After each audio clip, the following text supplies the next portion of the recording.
Mbola makasitraka anao tavaradalana aminay eto amin'ny fahitalavitra mandeha amin'ny ity alina ity manasanao ampanajana anaraka ny fotoana ny fampahalalam-baovao indray. Araka ny mazatra dia ny tatitra mahakasika ny fivoarana ny valan'aretina coronavirus eto Madagasikara no anombohantsika ny vaovao. Olona iray indray no namonainy vokatra ity valan'aretina ity, izany hoe tafakatra hatrany amin'ny 70 ireo lavony izany aretina izany. Tranga vaovao misy 720 kosa no voatily ary 720 ireo sitrana somatsara araka ny tatitra izay nataony profesora Anta Vloltina. Aravetrany andinindiny. Anankiray no lavon'ity valan'aretina ity indray zany ka miakatra 70 ny fitambaran'ireo efa lavon'ny valan'aretina Covid-19 teto Madagasikara. Ny forme grave dia tsy miova zany fa mijanona ho efatra amby 20 ny isan'ireo manao forme grave. Ny isan'ireo sitrana somatsara kosa dia 700 ary ny isan'ireo tranga vaovao na ahitana tsimok'aretina coronavirus avy amin'ireo fitiliana natao zany dia 720. Ny fitambaran'ny test PCR vita dia 727 sy 5,3 35,928. Zay zany aloha amin'ny akapoben'ireo taremarika raha idirantsika moa ireo fikambanan'ireo atao hoe cumul ny filazantsika azy hatramin'izay zany teto Madagasikara dia nisy olona 1,707 voatily nitondra ny tsimok'aretina coronavirus tamin'ireo olona rehetra izay nitiliana. Ny isan'ny ireo mbola manaraka ny fitsaboana ary ao anatin'izany ireo forme grave dia 1,703. Ny isan'ireo efa sitrana somatsara kosa dia miisa 705. Mitombo ny voan'ny valan'aretina ny namonainy isan'izany ireo mpiasa ny fahasalamana mbola misy ny marary amin'izy ireo. Nanao fanambarana ny vovonana sindikaly ny fahasalamana izay ahitana ny sindikaly mpitsabo ny Pahamed sy ny mpandraraha ny ministera ny fahasalamana momba izay andresaka momba ny raharaha izay mampifanolana ny ministera ny serasera sy ny ministera ny fahasalamana ihany koa izy ireo.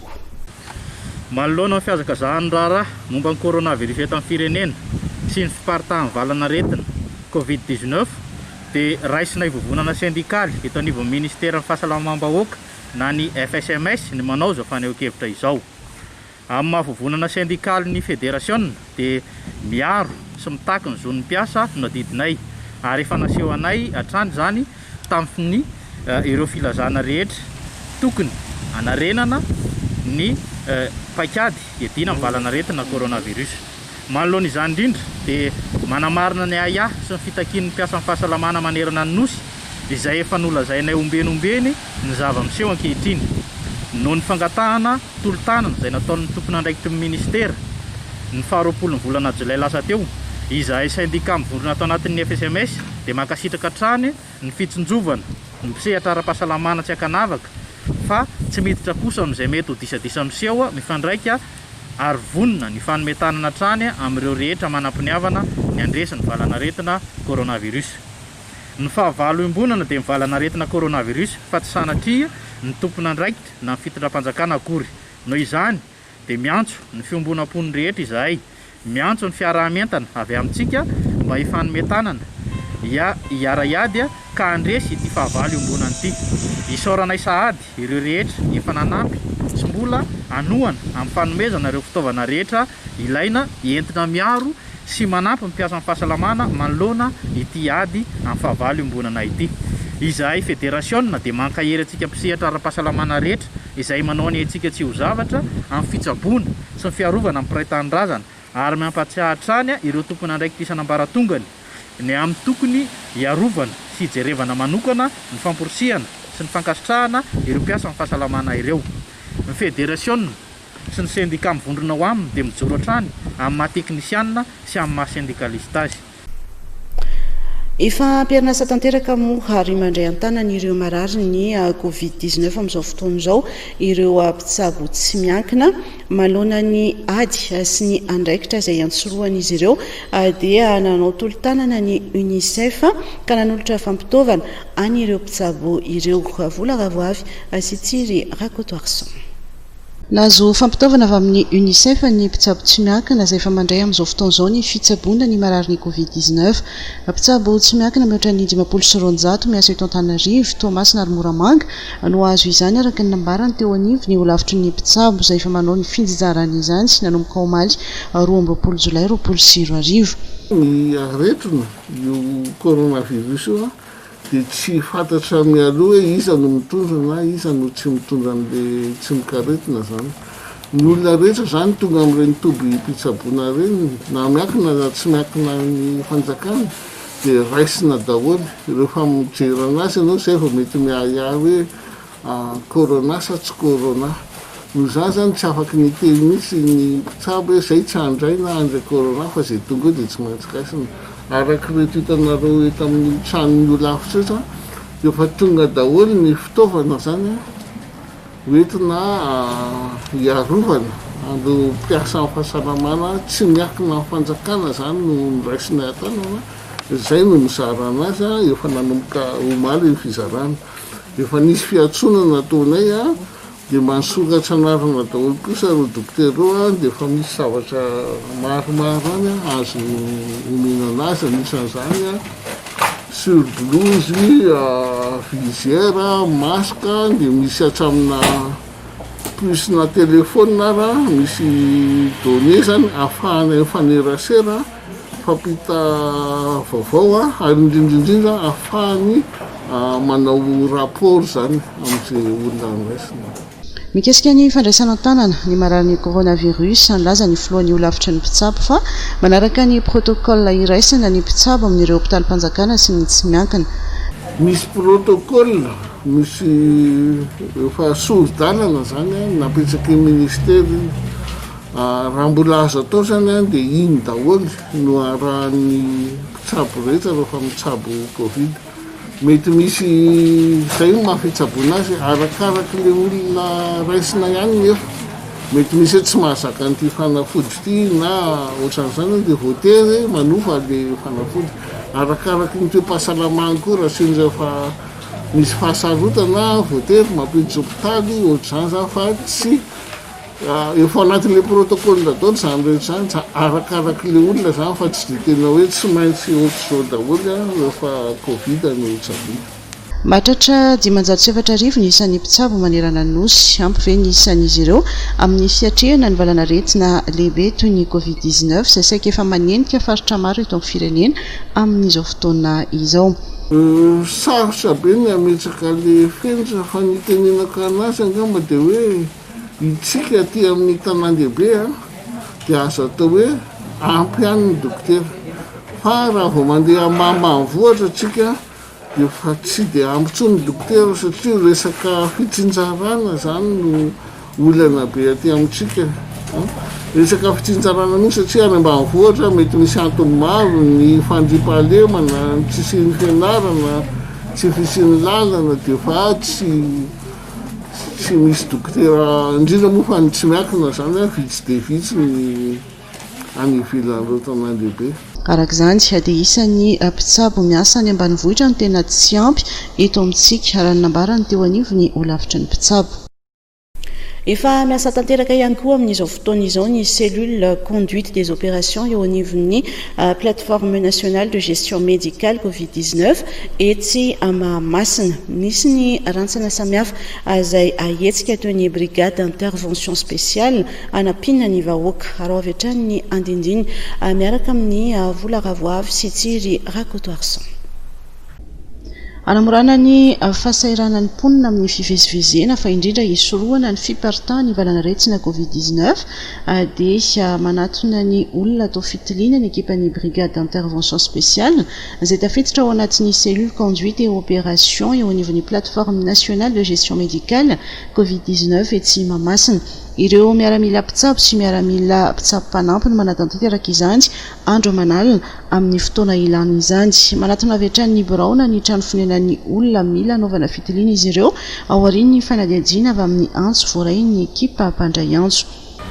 Misy karazana cellule be da be zay mamorona ny plateforme io fa izahay zany dia tafiditra manokana ao anatin'le cellule midina sur terrain manao ny test PCR zany manao prélèvement ho an'ireo olona aiahina mitondra ny valanaretina Covid-19 sy ireo olona mitondra ny sorotraretina zany hoe midina ity anivon'ny fiarahamonina zany zay rehefa misy miantso hoe misy olona aiahina mety hitondra izay valanaretina izay. Ny intervention zay ataonay dia arakaraky ny antso satria misy an'ilay numéro vert zay iantson'olona indraindray izy io zany farafakely ny amin'ny 30 ary rehefa tena betsaka izy mety mahatonga hatrany amin'ny 100 mahery arakaraky ny isan'ny appel zay azo. Isan'ny intervention zay ataonay izay ihany koa zany dia manao an'ireny test PCR amin'ny prélèvement ohatra fotsiny zao amin'ny établissement ohatra ho an'ireo olona eny amin'ny fonja. Misy ireo olona vao miditra ny fonja zany dia alohany tena hoe ifangaro amin'ireo fa vao fonja ao izy dia tsy maintsy atao aloha ny test PCR mba hafahana miassurer hoe tsy mitondra ny sorotraretina izy mba tsy hitera-doza ho an'ireo olona efa vao fonja mijanona ahatra tao anatin'ny fonja. Dia zay no mampatonga an'le isa hoe ndraindray izy zany kelikely ndraindray betsaka arakaraky ny asa zay atao fa en fait zany zay manomboka amin'ny 7 maraina mandrapahatonga ny amin'ny 7 hariva dia 9 kianja foana. Mahakasika ny intervention amin'ny alina misy ny équipe manokana natokana manao intervention ho an'ireo olona ataontsika hoe manao cas modéré zany hoe efa manomboka tady sempotra le olona dia miantso hoe misy olona tady sempotra ato aminay dia efa misy zany équipe manao an'izay intervention zay miaraka amin'ny ambulance sy ny fitaovana rehetrarehetra ahafahana manao an'ilay intervention. Misy ihany koa ireo cas grave ohatra hoe tsy fantatra le olona zany amin'ny andro alina sempotra tampoka dia miantso zareo dia efa misy ihany koa équipe manao an'izay intervention zay miaraka amin'ny ambulance sy ny dokotera ary ny infirmier mamonjy an'le olona izay tratran'ny fahasarotana tampoka amin'ny andro alina. Ny fitiliana izay atao dia tanterahana ao anatin'ny fanajana tanteraka ny fenitra sy fepetra ara-pahasalamana. Ny ministeran'ny fiarovam-pirenena dia manamafy atrandy ny ezaka tanterahana amin'ny ady amin'ny tsivalana retsiny ity ary manatsara atrandro pakady hiatrihan'izany mba hanamaivanana ny fahasairanany vahoaka. Tsy nisy trangana Covid-19 vaovao intsony tao amin'ny orinasa Ambatoviana nanomboka tamin'ny 5 Jolay lasa teo. Noho izany indrindra dia namoaka didim-pitondrana ny préfet de police any Toamasina amin'ny fampitsarana ny fiobohana tanteraka an'ireo mpiasa ao amin'ity orinasa ity. Mitondra fanazavana mikasika izay indrindra ry Razafiarson Jean Jugus préfet any Toamasina. Nanomboka tamin'izay 5 volana jona zay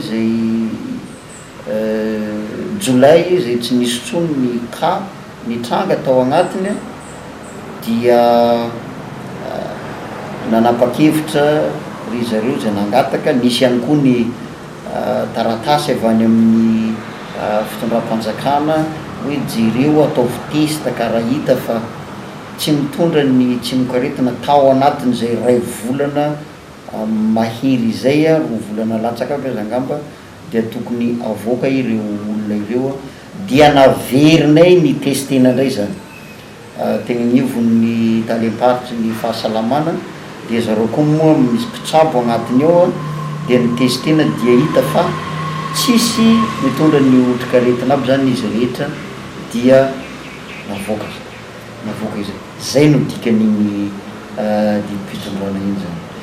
Nanamarika moa ny préfet de police ny Toamasina fa tsy midika ho fiverena ny asa fitrandrahana izay atao ao Ambatovia akory ny fampitsarana ny fiobohana mbola dingana manokana hafa indray ny mahakasika izay ho hiatrany ity tompon'andraikitra ity. Fa miantso ny filoham-pirenena mba hijery akaiky ny olana mianjady amin'izy ireo kosa ireo mpiasa ny knapmada izay tsy nandraikarama nanomboka tamin'ny volana marsa lasa teo. Etaetan'izy ireo ihany koa ny mba ampidirana azy ireo ho mpiasam-panjakana. Claudia Rassolson sy Tsiry Rakotoarson. Ny volana marsa no nandraisany ireto mpiasan'ny knapmad ireto karama farany izay karaman'ny volana janoary sy febroary 2020. Misedra fahasahiranana goavany ireo izay tsy mpiasam-panjakana miisa 550 indrindra ao anatin'izao fotoanan'ny fibohana izao ka manao antsoavo amin'ny filoham-pirenena mba hijery akaiky ny mahazo azy ireo. Miantso an'Andriamatoa filoha Andry Nirina Rajoelina, filohan'ny firenena malagasy, mba hajereo akaiky izahay zanakao fa mijaly tanteraka izahay eto amin'ny orinasany Knap Mady. Tena mijaly ao anatin'izao aretina tsy fafahana mivoaka, tsy fafahana manao ninina zao, mijaly tanteraka izay mpiasa Knap Mady. Mamerina fa mahalahelo tanteraka fa tsy hitatsony izay atao fa dia mijaly izay. Andriamatoa filoha ka dia mangataka anao handray an-tanana ny raha ty. Ity rangahy ity dia efa tamin'ny 3,790 no niasa teto amin'ny Knap Mady. Fa dia tena tsy hisy tsonina dia nietsehana an'le confirmar tsy hisy tsonina ny vola am-piaratanana ary ny tompontrano dia tena midiresy anay nefa an'izay tena tsisy karama moraitsinay na niankohanina ary ka izay no mahatonga ny manao fitarainana amin'le be any ambony any mba hijery anay aty ambany aty efa tena tsy vita ny aina intsony ny fitakinan'le karama tsy hitanay intsony izay marina zany ka noho izany mangataka an'ireo mpitondra izay mba hijery anay akaiky.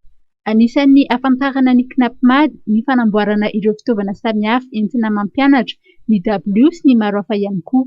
Izy ireo ihany koa no nanota ny lazadina CEP sy BEPC tamin'ny taondasa. Efa nandalo ambaratonga samihafa ny fitakiana nataon'ireo mpiasa ireo saingy mbola tsy nisy valiny hatreto.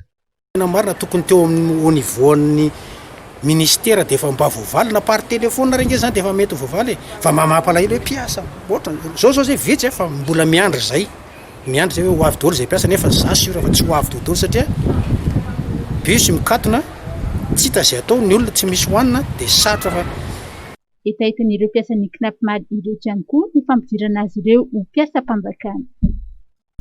Maneho ny andraikitra sahany ny commune Antananarivo renivohitra na dia ao anatin'ny fiboahana tanteraka azy isika amin'izao fotoana izao.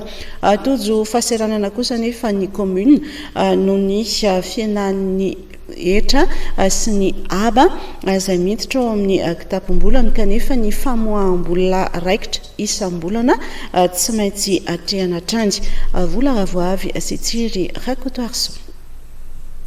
Misy fiatraikany amin'ny fidiram-bolan'ny commune Antananarivo renivohitra ny fisian'ny valan'aretsina Covid-19 nanomboka ny volana Marsa no makaty nisy ny amehana ara-pahasalamana sy ny fiboahana dia tsy nitsahatra ny ena ny fidiraketra sy ny aban'ny commune raha nambara ny talehan'ny kabinetra lefitry ny commune Michael Relis Solofoniany. Hitantsika zao fa ireo tsena isan-kerinandro lehibe isan-kerinandro reny dia mbola nahato ankehitriny. Noho izany zany dia mihena ary tsy mitaky an'ireny vola ireny aloha zany ny commune mihena be ny vola miditra ao anatin'izany na izany na tsy zany ary dia miezaka hatrany ny commune amin'ny fananana zay ao ananana eo dia isaorana ihany koa ireo malala-tanana satria misy ny fanolorana atolotra na olotsotra na fikambanana izany na orinasa. Hitantsika tamin'ireny fikarakarana ireo don nisy centre social hatramin'izao mbola misy olona arivo latsaka izay ny commune no miay azy ireny dia ao anatin'izany tsy laza ihany koa ny nazahoan'ny commune zany ambulance ahafahana manampy ny CSB2 sy ny BMH ho an'izay olona tena sahirana dia miezaka hatrany ny commune Antananarivo renivohitra zay tarihan'ny ben'ny tanàna Ainandresitoaina ankehitriny manao ny ezaka rehetrarehetra ary ararotina ankehitriny no manao antsoavo amponina Antananarivo satria fotoan-tsarotra be izao lalovantsika izao ary ilaina ny firaisan-kina ankehitriny ny fiarahamientana tsirairay avy mba ho samy tompona andraikitra isika tsirairay avy fa tsy mifanilika andraikitra intsony raha ohatra ka misy olona anankiray tsy manao arotava ao anatina fiara dia mba tsy iandry mpitandro filaminana tsika fa tsy salasala ifampiteny satria raha ny fantatra dia manodidina ny 2 miliara ariary isam-bolana ny fandaniam-bola tsy maintsy tanterahan'ny commune Antananarivo renivohitra. Ao anatin'izany fandaniana tsy maintsy tanterahan'ny isam-bolana izany ny fandoavana ny karamam-piasa sy ny fampandehanan-draharaha.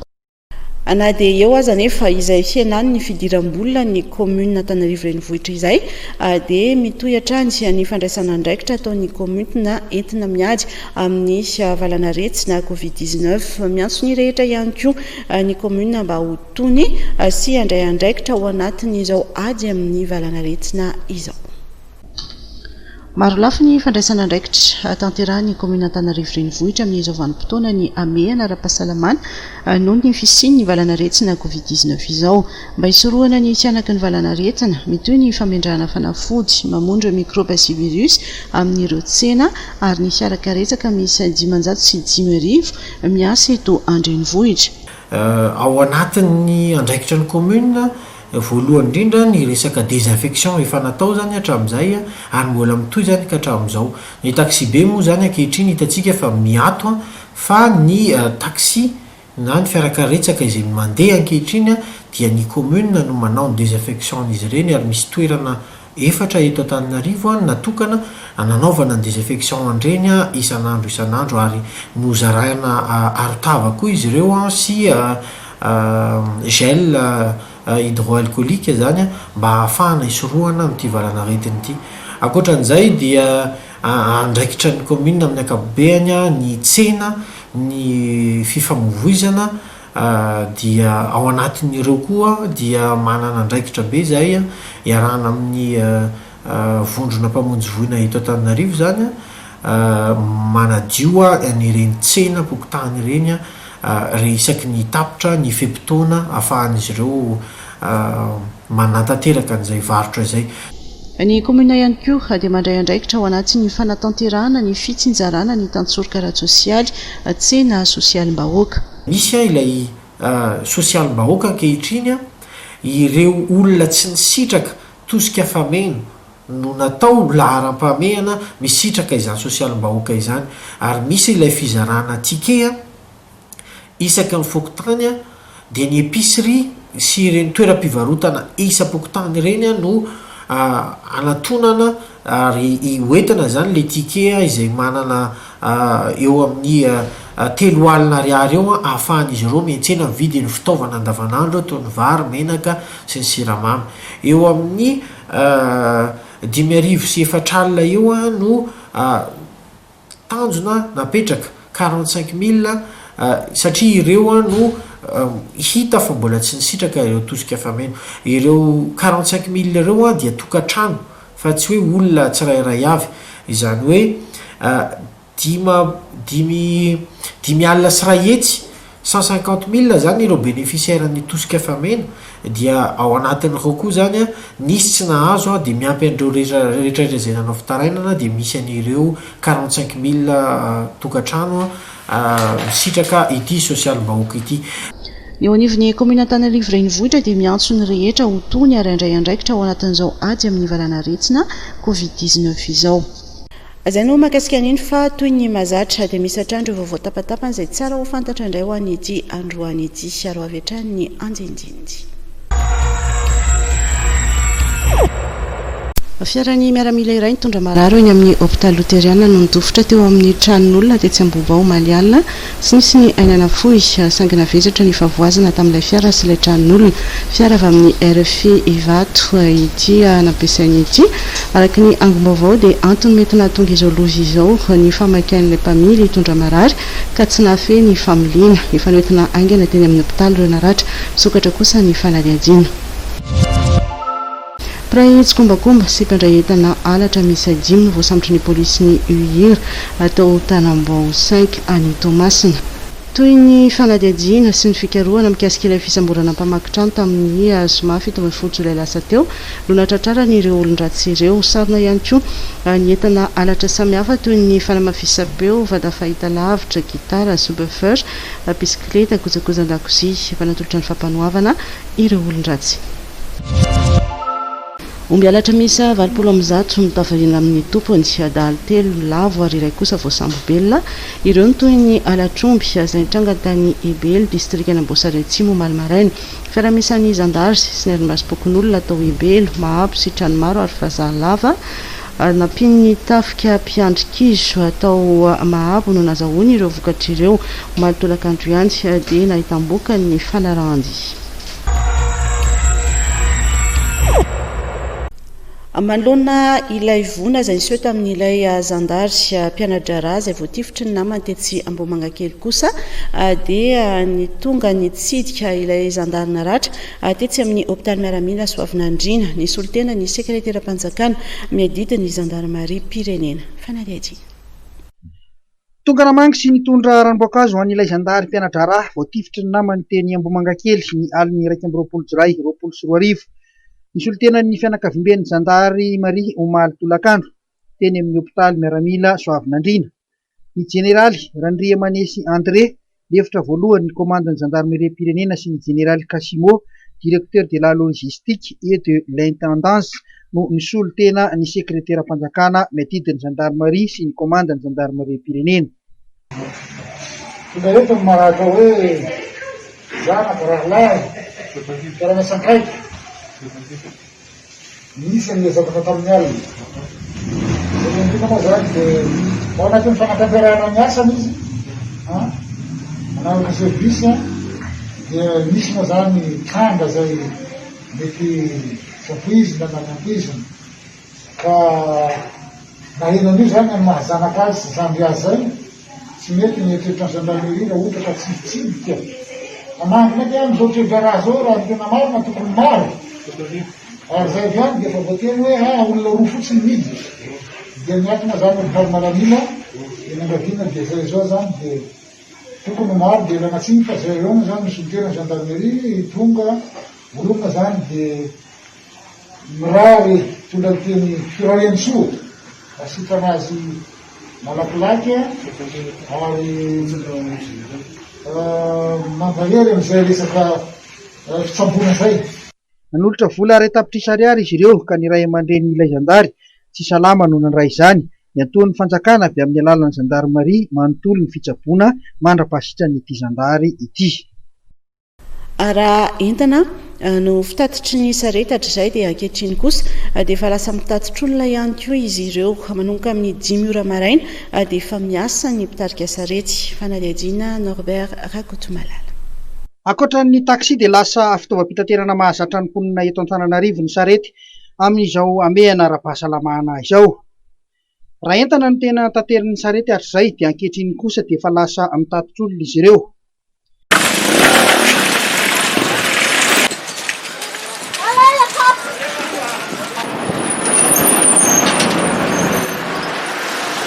Manomboka amin'ny 10 ora maraina dia efa miasa manerana ny tanàna ny sarety, saika ireo mpivarotra aloha no tena mampiasa azy betsaka.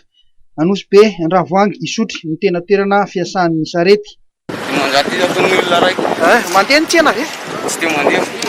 Zany? Mahazo ohatrina zany ray andro eo? Mahazo 50 Malalaka ny arabe noho ny fahavitsin'ny fiara ka dia afaka miasa malalaka ny sarety eto an-drenivohitra. Lafim-baovao hafa tanteraka mihitsy kosa indray namokatra application mobile antsoina hoe Starnaka ny orinasa Star noforonina mba hisiny ny fifampitsinjovana indrindra amin'izao vanim-potoana ny amehana ara-pahasalamana izao sy ny fioboana ihany koa izany appli izany. Andao arahana ny fanazavana izay entiny Valérie Razafy Armiadana manodidina izay tontolo ny teknôlôjia izay. Dia manentana antsika rehetra amin'izao fiobona zao noho ny valanaretina Covid-19 mba hi-télécharger ny application vaovao Starnaka. Ny Star moa zany dia miezaka hatrany hanampy ireo mpanjifa mba ary koa manentana izy ireo mba hijanona any an-trano hiarovana ny tenany, ny ankohonany, ny fianakaviana sy ny manodidina. Noho izany misy ny livraison à domicile izay ao anatiny io application Starnaka io ahafahana misafidy ireo vokatra ary hoaterin'ny prestataire any an-trano izy ireo. Ny prestataire moa zany dia marihana fa manaraka ny norme d'hygiène et de sécurité Ankoatran'io livraison à domicile io koa nefa nisy Tarnaka dia misy ireo bon plan rehetra mirakitra misy eto Madagasikara amin'ny bon plan ao anatin'ny bon plan misy ny offre promotionnelle ao koa nefa ireo café hôtel bistrot restaurant misy akaiky anao raha ohatra ka miactiver any géolocalisation ianao. Ary farany ny Tarnaka dia lancé ny page Facebook mba ahafahany communauté mifanerasera ao sy mifanakalo ary koa misy ireo animation isan-karazany ahafahany io communauté io mahazo loka isan-karazany. Zay angamba ny mariako kely eto fotsiny fa hatreto aloha ny livraison à domicile dia eto Antananarivo sy ny manodidina ihany.